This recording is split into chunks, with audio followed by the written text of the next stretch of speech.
They cannot wait to get home after their long day. Their spouse goes to sleep. Their children go to sleep. And they want their own private time. To do what? Just to connect with Allah subhanahu wa ta'ala. To cry to Him. To complain to Him. To talk to Him subhanahu wa ta'ala. You will find that whether they are in need or not in need, when they are in trouble or not in trouble, they just love to talk to Allah subhanahu wa ta'ala alone. They make dua when they are in need, and they make dua when they are not in need. Because a lot of us have forgotten that dua is not just about when you need something from Allah subhanahu wa ta'ala. You should not be a person who only turns to Allah when they need something, or when they are in strife, when they are in hardships. A mu'min makes no difference. Whose priority is Allah. They turn to Allah when they're happy and when they're sad, when they're in need and when they're not. You know why? Because they truly love Allah subhanahu wa ta'ala. Hands up if you've ever fallen in love with someone. Now I think every person who's married here should have their hand up. You should be in love with your wife or your husband, right? There you go. Now, those of you who said that you love your wife, and those of you who said you love your husband, I'm presuming that you've been married for a few years now. Okay? We're talking to the people who've been married, 10 years and above. I'm sure your love has become very ordinary and you become used to it, right? So let's take you back about 10 years ago when you first met your spouse. How was your love then? When you were engaged? What did you do?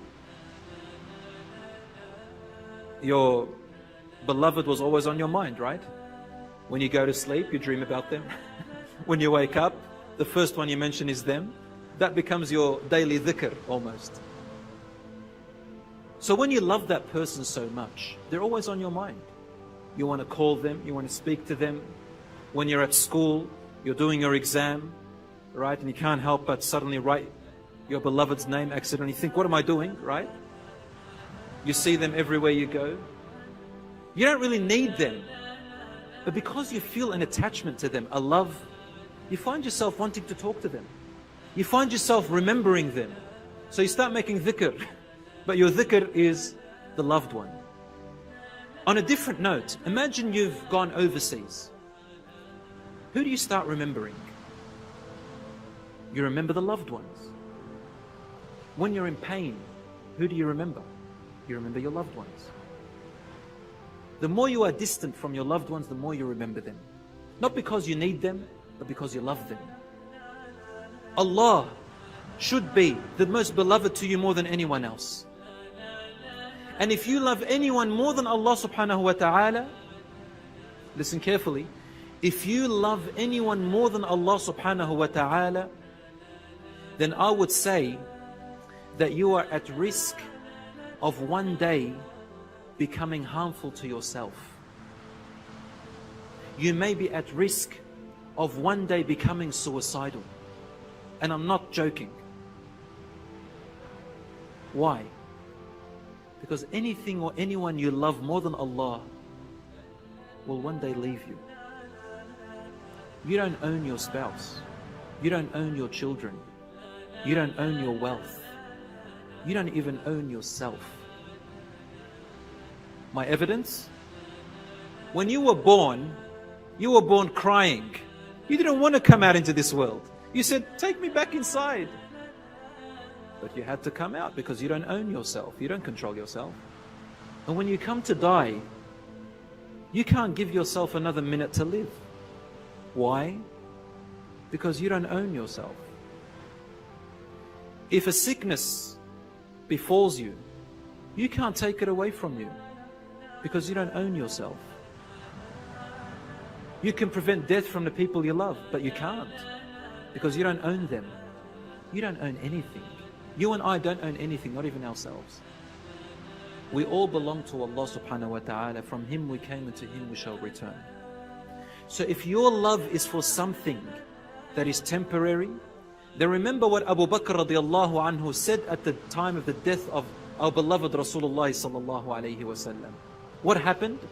Umar radiallahu anhu stood up and he held his sword, saying, anyone who says that Rasulullah has died, I will strike his neck. I don't believe that he died. Ali radiallahu anhu, he became dumbfounded, he couldn't talk anymore. Another Sahabi, he fell to the ground, couldn't walk anymore. Another one said, if it's true, then oh Allah, make me blind so I may not see anyone but Rasulullah after this. Another one said, oh Allah, if it's true, take my life because I don't want to live another minute after that. They truly loved Rasulullah sallallahu alaihi wasallam. But what did Abu Bakr radiallahu anhu say? He turned around and said to the people, Man kana ya'budu Muhammadan fa inna Muhammadan qad mat. Whoever used to worship Muhammad sallallahu alaihi wasallam, then Muhammad sallallahu alaihi wasallam has died. He's gone. وَمَنْ كَانَ يَعْبُدُ اللَّهَ فَإِنَّ اللَّهَ حَيٌّ لَا يَمُوتُ. But whoever loves Allah and worshipped Allah, then Allah is everlasting, He will never die. Imagine if Abu Bakr radiallahu anhu did not come out and remind the people that your love is first and foremost to Allah, which explains why Allah subhanahu wa ta'ala did not leave His prophets to live forever. Because people will probably end up worshipping them instead of Allah. Their love for them would supersede Allah subhanahu wa ta'ala's love. Knowing that they will leave us, forgetting that they came from Allah, that these prophets, you will not love them if it wasn't for Allah subhanahu wa ta'ala's love. Turning back to Allah subhanahu wa ta'ala is the lesson. Because Allah is everlasting, He will never die. Allah is with me wherever I go. And when you die, you return back to Him. So our ultimate love is Allah subhanahu wa ta'ala. Because when that thing leaves you, then you will become suicidal. I remember back in, you call it elementary school here. We call it high school. Is that right, Faris? Elementary. Elementary is the high school or secondary schooling. I remember when I was in Form 2 or Year 8 of my schooling, we used to walk to school. And there was this bridge that we crossed. It was above a river. One day we're walking to school back in Australia, and there was a dead body in the river. This man had jumped off the bridge and killed himself. The ambulances came, and you know, as children we ask a lot of questions. How did he die? What did he die for? You know, what happened? He had left a note. Obviously, as a non-Muslim, that didn't know what his purpose was. The note said that his longtime girlfriend left him for another man. So he had no reason to live anymore. So he killed himself. He couldn't bear the pain. Subhanallah. Subhanallah. He worshipped his girlfriend. And his whole life was for his girlfriend. So when his girlfriend left him, he took his life. You remember that actor? What's his name? Robin Williams. Remember Robin Williams? Anyone heard of Robin Williams, that comedian? Yes? Robin Williams? Famous actor from America. Very famous actor. He committed suicide about 2 years ago or less. He has all the wealth of the world. You always see him cheerful, laughing, joking. But he went from divorce to divorce. I mean, finally he hanged himself and killed himself. No reason to live. Why? Because obviously the love of Allah subhanahu wa ta'ala was not there. The purpose, which is Allah, was not there.